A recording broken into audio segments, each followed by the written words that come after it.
Good morning, good morning, good morning, everyone. It's Pauline Tomlin, Insightful Angel here, and I'm probably looking a little the worse aware after just having completed a 17-hour bus journey from Ghana. But I have to say, Ghana is absolutely stupendous, and if you ever got the opportunity, then please go. So it is Sunday morning. It's rather early on Sunday morning. I think it's about 6:25. But to all my 13, 14, 15-year-olds, 16, 17, 18-year-olds, 19 and 20 and 21-year-olds in Niger. I'm now going to include Ghana as a named country, seeing as I've actually visited there, the wider African continent and hopefully the world. Well, hello to you. It's Pauline Tomlin, Insightful Angel here. And this trip has been a little bit harrowing at times, to say the least, and it kind of inspired me to talk about today's topic. And today I want to talk to you young people about resilience, because one of the things I do notice about the younger people that I teach and the younger people that I'm in contact with daily is that many of you are not able to bounce back.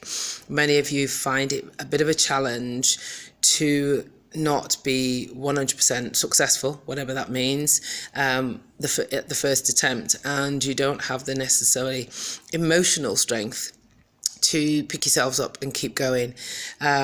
What this trip has taught me, because like I said, it has been a little harrowing at times, is I've had to stay very, very strong in my own centre, and I've had to bounce back from disappointment. I've had to bounce back from frustration.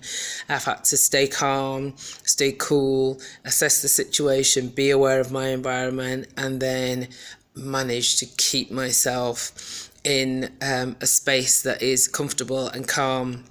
And then continue on and not let the mood or the situation that I find myself overwhelm me. And overwhelm is something that I find that many young people have challenges with.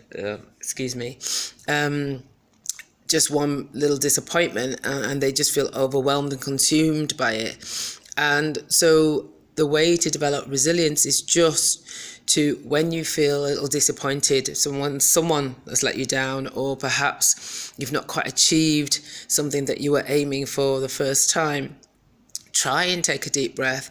Try and, yes, get all that frustration and those that kind of maybe even cry or get it out and get it up. But then the key to it then is to say to yourself, look, it's just not yet. I'm just not there yet. It doesn't mean you will never achieve it. What I do say to many of the children I teach is, look, it doesn't mean it's not ever going to happen. It's just not yet. You're on a journey, you're moving forward, you're making strides, and you're just not there yet. And I think one of the reasons that perhaps we find it difficult to develop resilience is that we're always comparing ourselves. So we're always in a hurry and thinking that we have to get there first. We have to make an impact the minute we put pen to paper. And yes, it can be frustrating, but I'm telling you that some of the biggest joys in life come from really working through, digging deep, pursuing, moving forward one step at a time, and really mining the depth of an experience rather than skirting the surface of an experience and expecting it to be a wonderful hit the first time round and have a wonderful impact the first time round. Often you get the real joy of, whether it be a relationship or your career or your educational life, through actually having to really grit your teeth, find inner strength, really find the courage to pick yourself up from a minor setback. Maybe that paper came in as a D or a C and you're wanting an A. Maybe in your career you didn't get the promotion that you went for, and so now you're maybe having to work as a subordinate to the person who was maybe alongside you 2 minutes ago. Maybe your relationship is perhaps hitting a rocky patch, but if you can find it within yourself to, yes, get the emotions out. What I would say is, in your relationships, don't let your emotions and frustrations out on the other person. Find a way to release them positively. And then when you have, let it go, sit with it, put it to one side, and then decide, okay, it's just not now. What do I do from here? What's my next positive step that can take me closer to where I wanted to go. And if you can try and develop resilience, I'm telling you, you will absolutely find that life is richer, more beautiful, brighter and shinier, and that you will actually access some real true joy.